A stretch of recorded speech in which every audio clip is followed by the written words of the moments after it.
dari siapapun, berhak menerima bayaran, berhak juga mendapatkan imunitas, kekebalan terhadap hukum yang ditangani dalam perkara tersebut, gitu. Tapi memang sudah hal pantasnya Bang Rudiana tampil. Sudah pantas dong, karena dia kan diislamin dihujat, nggak ada statementnya. Kan orang ini kan ada kapasitas. Terkadang, apalagi Ibtu Rudiana seorang polisi, terkadang ini kan ada garis komando, hierarki antara bawahan dan pimpinan, juga dia nggak bisa sembarangan berbicara. Nah, sementara humas Polres, humas Polsek itu kan ada. Jadi mereka kalau mau berbicara melalui humasnya, gitu. Nah, mereka menganggap penting Ibtu Rudiana ini didampingi sebagai pengacara, itu pun kewenangan daripada lembaganya kan gitu, institusinya kan gitu. Jadi terserah saja. Gitu.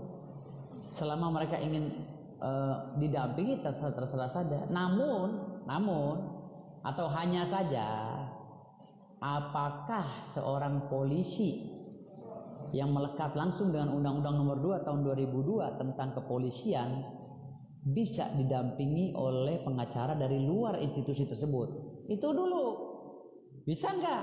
Karena di polisi itu ada sendiri badan tersendiri, biro hukum. Ada Kabaharkam, ada Kabiro hukumnya, bisa nggak di situ? Gitu loh. Makanya ketika Ibtu Rudiana ini menunjuk Fitra ini pengacara biro hukumnya Mabes Polri atau siapa? Hah? Dan sudah melekat nggak sama SK-nya? Kecuali ada SK dari Kapolri, dia sebagai pengacara biro hukumnya Mabes Polri, bisa. Tapi kalau dia secara personal jadi pengacaranya si Ibtu Rudiana, bisa nggak? Nggak bisa, Pak. Nggak bisa. Mana bisa Elsa Sharif jadi pengacara Ibtu Rudiana? Orang itu lembaga kok. Dia kan bekerja sebagai lembaga pihak kepolisian yang memproses penyelidikan tersebut. Jadi nggak bisa Elsa Sharif mendapatkan surat kuasa dari itu, melanggar etik. Hah? Menurut Ibtu Rudiana mengasih kepada tim lawyernya dari timnya Elsa Sharif? Nggak bisa, itu kan dia dalam kedinasan, Pak. Kecuali dia bertindak sebagai personal. Kan dia dinas pakai baju dinas, anaknya dibunuh dan lain-lain, dan melakukan proses penyidikan.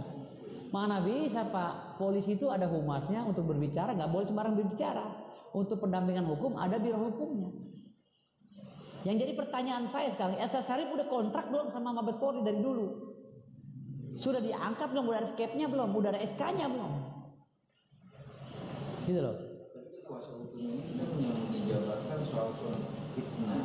Makanya dalam nggak ada kaitannya, fitnah itu ada konsekuensi daripada pejabat negara atau institusi. Mau difitnah mau apa itu, jangan jadi polisi kalau nggak jadi fitnah. Kalau lu nggak mau difitnah, lu jangan jadi polisi, keluar.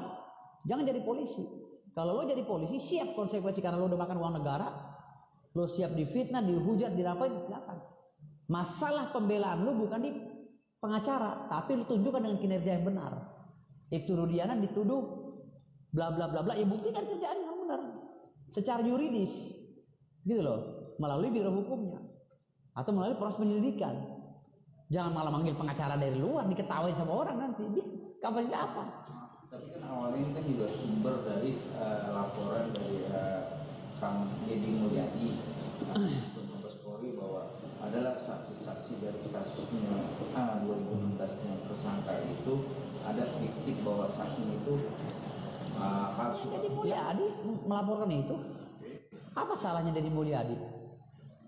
Lantas Deddy Mulyadi mau disandingkan dengan si Fitrah dan Elsa Sharif. Emang siapa Elsa Sharif? Hah? Mau nunjuk si pengacara Ibtu Rudiana, dia dalam kedinasan, nggak bisa memegang Ibtu Rudiana. Belajar dulu masalah hukum acara atau masalah konstruksi hukum, gitu loh. Jadi jangan sampai ngaco ini, gitu. Polisi dan tentara itu ada biro hukumnya, Pak, gitu loh. Karena undang-undangnya berbeda dengan sipil. Polisi Undang-Undang Nomor 2 Tahun 2002, si TNI Nomor 34, gitu loh. Itu berkaitan langsung, itu profesi, Pak. Nggak bisa yang namanya profesi itu diwakili oleh orang lain, gitu.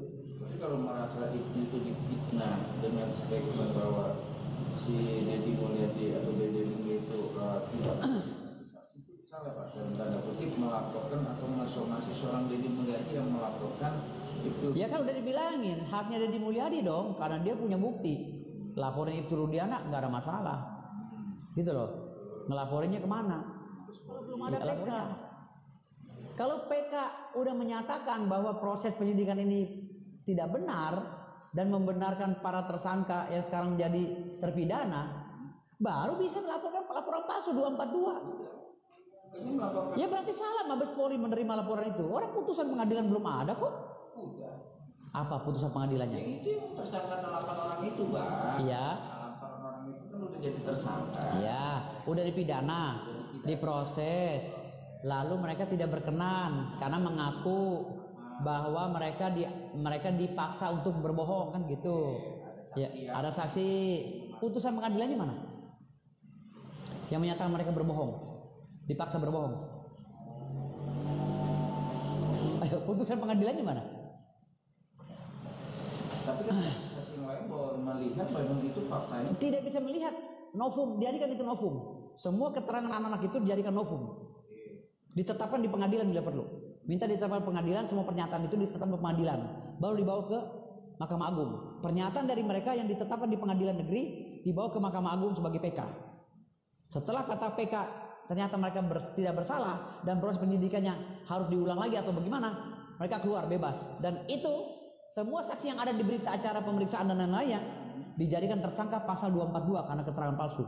Itu baru bisa. Tetapi kalau sekarang terlalu prematur, Deddy Mulyadi melaporkan Ibtu Rudiana atau Aib dan lain-lainnya. Terlalu prematur, belum ada putusan PK. Hukum itu dituangkan dalam satu lembar kertas, lalu ditandatangan dalam materai, diajukan PK.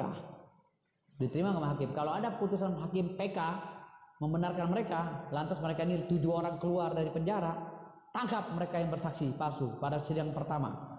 Gitu loh. Selama belum ada putusan pengadilannya, ngapain ke Mabes Polri capek-capek? Abolisi atau amnesti. Itu bukan PK, Pak. Beda. Kayak kata-kata kan ngajuin PK, Bang, sekarang. Ya sekarang PK, tapi belum ada putusan kan? Ya, belum, karena baru ngajuin. Tunggu putusannya. Kan baru sidang. Tunggu putusannya. Setelah putusan PK selesai, mereka diamini oleh hakim, 7 orang keluar, baru laporkan ditentukan oleh hakim. Gitu, berdasarkan pasal 183 KUHP. Hakim menentukan itu.